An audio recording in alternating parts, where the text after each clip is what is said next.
Agriculture Minister and senior BJP leader in MP, Mr. Narendra Singh Tomar, is here in this small constituency of Kala people, about 2 hours out of Bhopal, campaigning for the BJP. This is a seat which is held by a Congress candidate.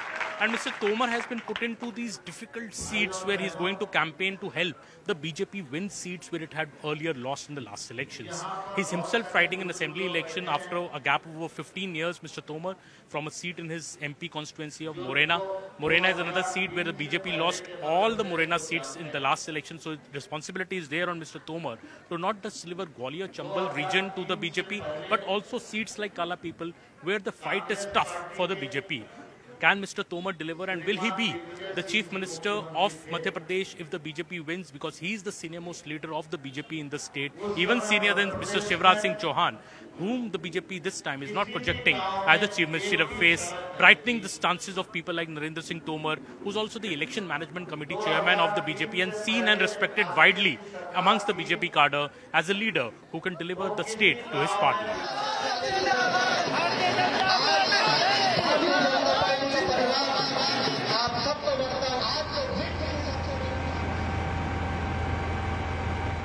We are travelling with Union Agriculture Minister Mr. Narendra Singh Tomar today, the MP from Morena, and this time also a candidate in the assembly elections. Mr. Tomar, sir, Madhya Pradesh में 20 साल से भाजपा है, फिर भी इस बार का election आप मोदी जी के नाम पे लड़ रहे हैं, ऐसा क्यों? स्टेट के फेस को आगे करके इलेक्शन भाजपा क्यों नहीं लड़ रही है इस बार? भारतीय जनता पार्टी में मोदी जी सबसे शीर्ष नेता हैं और हमारे पार्टी के सर्वमान्य नेता हैं, तो मोदी जी तो हमेशा सामने ही रहेंगे। जो कुछ हो रहा है देश में मोदी जी के नेतृत्व में ही हो रहा है। मध्य प्रदेश के जितने कार्यकर्ता हैं, चाहे वो मुख्यमंत्री जी हों, चाहे मैं हूँ, चाहे बाकी जितने लोग हैं, सभी लोग प्रधानमंत्री के नेतृत्व में काम कर रहे हैं और भारतीय जनता पार्टी के लिए काम कर रहे हैं। और मुझे पूरा विश्वास है कि जो परिस्थितियां मध्य प्रदेश में हैं, उसके आधार पर भारतीय जनता पार्टी स्पष्ट बहुमत की सरकार बनाने में सफल होगी। थोड़े 1-2 महीने पहले की बात करें तो ऐसा लगता था कि भाजपा थोड़ी इलेक्शन में पीछे है कांग्रेस से, कांग्रेस में ज्यादा उत्साह लगता था। आपको लगता है वो गैप जो है वो उसको ब्रिज कर लिया गया है और चाहे आगे बढ़ने की तरफ है भाजपा अब इस इलेक्शन में? मैं समझता हूं कि भाजपा पीछे कभी नहीं थी। भारतीय जनता पार्टी की सरकार ने, केंद्र सरकार ने भरपूर काम किया है और मध्य प्रदेश की सरकार केंद्र सरकार के और राज्य सरकार के कार्यक्रमों को क्रियान्वित करने में अग्रणी रही है और अनेक योजनाओं तो मध्य प्रदेश की सरकार नंबर 1 है। तो स्वाभाविक रूप से कोई एंटी इनकम्बेंसी जैसी चीज थी नहीं, लेकिन भारतीय जनता पार्टी का जैसे जैसे चुनाव आगे बढ़ रहा है, भारतीय जनता पार्टी के लिए जन समर्थन बढ़ता ही जा रहा है और मुझे लगता है अप्रत्याशित परिणाम आएंगे। तोमर जी, शिवराज जी मुख्यमंत्री हैं 18 साल से, तो शिवराज जी का चेहरा तो भाजपा ने आगे नहीं किया है एज अ मुख्यमंत्री, पर दूसरी तरफ से कमलनाथ जी का चेहरा बिल्कुल क्लियर है कांग्रेस में कि अगर कांग्रेस जीती तो कमलनाथ जी ही मुख्यमंत्री बनेंगे। इससे कुछ आपको लगता नहीं कुछ नुकसान होगा कि चेहरा अगर क्लियर ना हो?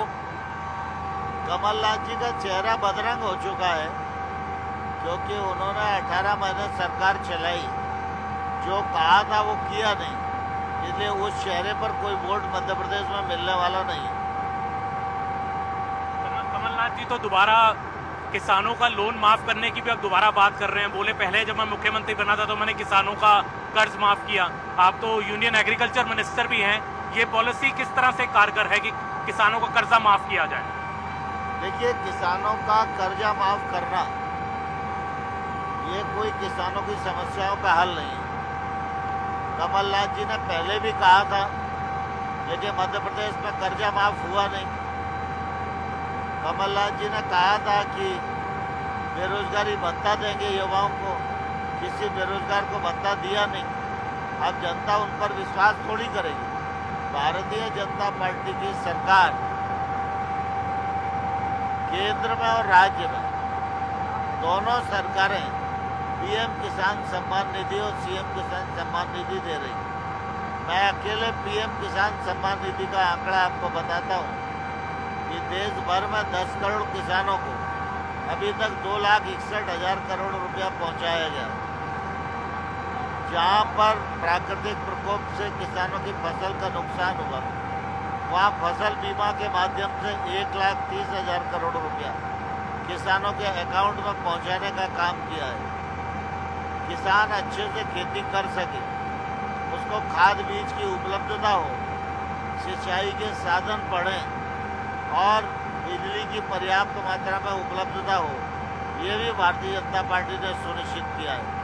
हम जब मध्य प्रदेश में 2003 में आए थे तो 6 लाख हेक्टेयर भूमि में सिंचाई होती थी। आज 47 लाख क्षेत्र में सिंचाई होती है। उस समय 2900 मेगावाट बिजली पैदा होती थी, आज 29,000 मेगावाट बिजली पैदा होती है। तो भारतीय जनता पार्टी तो गांव गरीब किसान के विकास के प्रति प्रतिबद्ध है और काम कर रही है। और जन कल्याण की योजनाएं, चाहे वो लाडली लक्ष्मी योजना हो, चाहे वो मुख्यमंत्री कन्यादान योजना हो, तीर्थ दर्शन योजना हो, लाडली बहना योजना हो, इनका असर भी पात्र लोगों में बहुत अच्छा है और इससे गरीबों के जीवन स्तर में बदलाव आ रहा है। तो ये कुछ लोग कहते हैं सर ये बीजेपी की भी फ्रीबीज हैं कि 1,250 रुपये औरतों को हर महीना, अब आप कह रहे हैं 3,000 रुपये तक ले जाएंगे इसको। तो बीजेपी नेशनल लेवल पे तो फ्रीबीज के अगेंस्ट है, पर मध्य प्रदेश में फ्रीबी दे रही है, कांग्रेस का ये कहना है। देखिए, कांग्रेस कुछ भी कहे, कांग्रेस को जब सरकार चलाने का अवसर मिला तब उनने कुछ किया नहीं। कुल मिला के कार्यक्रमों के माध्यम से व्यक्ति का आय का साधन बढ़े और सरकारी खजाने का जो पैसा है वो योजना के माध्यम से आम आदमी के जीवन स्तर को बदलने में मददगार हो। इसके लिए ये योजनाएं और इससे गरीबी का जो जीवन है उसमें बदलाव आ रहा है। जो पिछले 20 सालों में किया उसमें 1,30,00,000 लोग गरीबी की रेखा से ऊपर उठ गए। ये अपने आप में बहुत बड़ा परिवर्तन है। मोदी जी के 9 साल में 14 करोड़ लोग गरीबी की रेखा से ऊपर आए। ये भारतीय जनता पार्टी की प्रतिबद्धता है और संवेदनशील नीतियों के कारण परिणाम आया है। कांग्रेस कहती है कि उनके पास जय वीरू की जोड़ी है, कमलनाथ जी और दिग्विजय जी दोनों मिलकर चुनाव जीत जाएंगे इस बार और एक्सपीरियंस दोनों में बहुत ज्यादा है। आपके यहाँ भी जोड़ी है, कई एमपीज आप इलेक्शन लड़ रहे हैं, आपको कैसे लगता है कि ये दोनों जोड़ियां कैसे भिड़ेंगी आपस में? देखिए, भारतीय जनता पार्टी सामूहिक नेतृत्व वाला दल है। उनके यहाँ 2 ही लोग हैं, मेरे यहाँ उनके कद के अनेक लोग हैं और भारतीय जनता पार्टी के लिए सब मिलकर काम कर रहे हैं। वो 2 हैं, वो एक दूसरे के कपड़े फाड़ रहे हैं।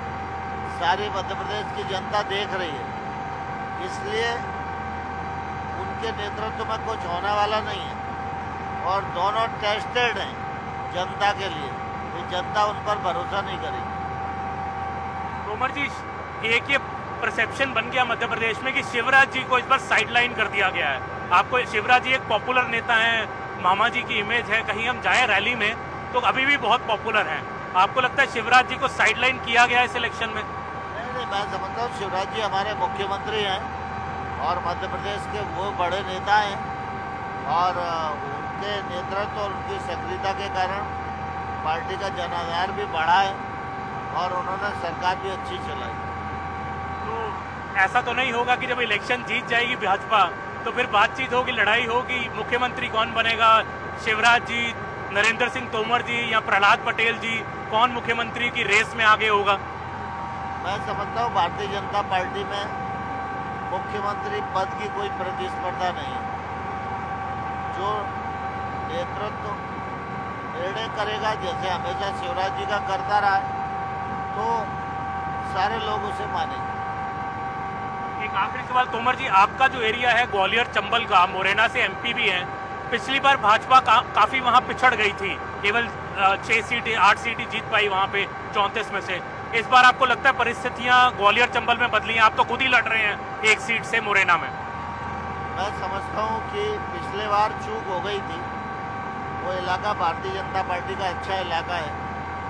पिछले चुनाव से पहले हम हमेशा 16 से 22 सीट तक जीतते रहे। 77 में तो हम एक सीट को छोड़कर सभी जीते थे। और इस बार भारतीय जनता पार्टी की स्थिति बहुत अच्छी है और हम बहुत अच्छी सीटें चंबल से जीत कर आए। कांग्रेस एक ये बात भी कह रही है कि राम मंदिर के पोस्टर बीजेपी क्यों लगा रही है भोपाल में, इंदौर में? राम मंदिर तो अयोध्या में बन रहा है, तो मध्य प्रदेश में इन पोस्टर का क्या काम? कांग्रेस को राम मंदिर के पोस्टर से दिक्कत क्या है? कांग्रेस को अपनी नीति स्पष्ट करना चाहिए। वो राम मंदिर के पक्ष में, राम मंदिर के विरोध में। कांग्रेस सिर्फ तुष्टीकरण की राजनीति करती है और आम जनता को गुमराह करने का असफल प्रयास करती है। लेकिन अब ये सारे प्रयास विफल हो गए और कांग्रेस को इस चुनाव में घड़ी करके बंद कर दिया जाए। तो सर, आपका फाइनल प्रेडिक्शन क्या रहेगा? और जो खासकर जो 7 MP लड़ रहे हैं आपके साथ, उनका रिजल्ट क्या रहेगा? और फाइनल आप कहेंगे कितनी सीटें लेके भाजपा चुनाव जीतेगी मध्य प्रदेश? भारतीय जनता पार्टी 230 सीटों पर लड़ रही है। हम सभी सीटों पर प्रयास कर रहे हैं। सभी सीटों पर कार्यकर्ता मेहनत कर रहे हैं और मुझे पूरा विश्वास है कि भारतीय जनता पार्टी स्पष्ट बहुमत लेकर सरकार बनाएगी। Mr. Narendra Singh Tomar very clearly saying that he is very confident that his party is going to win the election. He also says that there is no move to sideline Mr. Shivraj Singh Chauhan. He is a popular leader of the party, but Mr. Tomar saying they are fighting under the name of Mr. Narendra Modi because he is their tallest leader in MP and MP के मन में मोदी है. That is what Mr. Tomar is strongly saying.